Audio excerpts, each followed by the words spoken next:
to my learning video. In this learning, we will learn about analytical exposition text.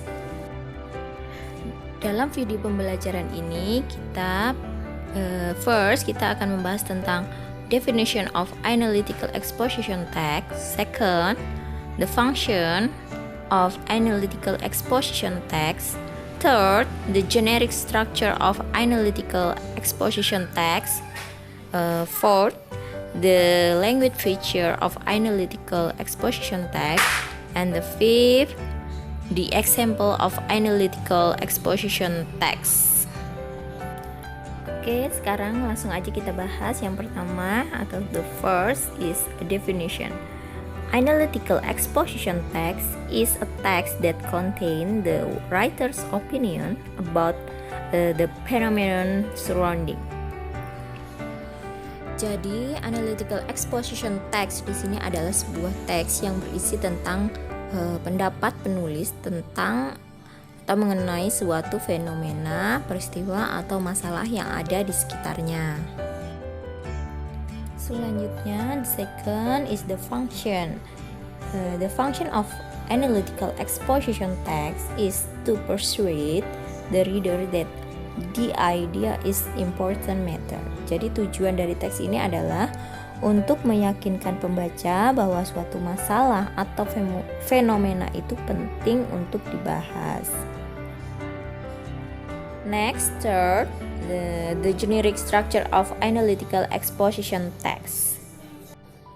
Jadi di sini the generic structure of analytical exposition text-nya adalah, atau urutannya ya, urutan dari teksnya itu yang pertama ada title. Title tahu kan, berarti judulnya dulu. Kemudian yang kedua tesis. Tesis di sini isinya yaitu tentang introduction, tentang apa sih masalah yang akan kalian bahas.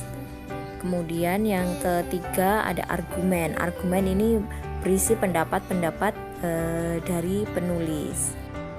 Kemudian yang keempat atau yang terakhir di sini ada reiteration, atau kita biasa menyebutnya dengan kesimpulan atau conclusion. Jadi di sini bagian conclusion di sini adalah bagaimana sih penegasan kembali tentang sudut pandang dari penulis.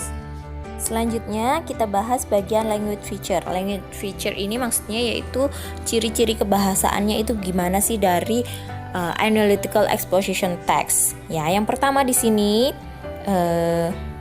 teksnya itu menggunakan simple present tense. Jadi kita kalau mau membuat teks ini kita harus menggunakan bentuk kalimat simple yang sederhana. Kemudian yang kedua, menggunakan kata-kata yang mengekspresikan pikiran atau perasaan, seperti contohnya itu experience, feel, know, habis itu think, dan lain-lain. Kemudian yang ketiga yaitu menggunakan conjunction atau kata penghubung.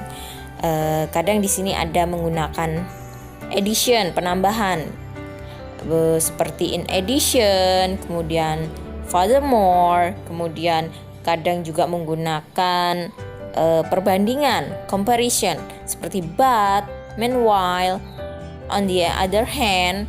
Kemudian kadang juga menggunakan conjunction yang waktu, kata penghubung waktu, seperti first, second, then, next. Dan yang terakhir, teksnya juga biasanya menggunakan conjunction cause effect, sebab akibat. Untuk lebih jelasnya, mari kita lihat langsung contoh dari analytical exposition text. Oke, di sini contohnya ada teksnya, yaitu judulnya tentang why people like accessing YouTube.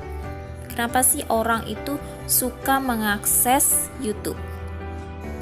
Setelah tadi sudah ada titelnya, sekarang yang kedua yaitu ada tesis. Paragraf pertama ini yang disebut dengan tesis. Isinya yaitu tentang introduction atau perkenalan tentang masalah yang akan dibahas oleh penulis. Di sini contohnya, karena tadi akan berbicara tentang kenapa sih orang itu suka mengakses YouTube berarti perkenalannya tentang YouTube. YouTube itu apa? Bagaimana gitu ya. Kemudian untuk paragraf kedua, ketiga, dan keempat, di sini isinya tentang pendapat dari penulis. Apa sih pendapatnya penulis? Kenapa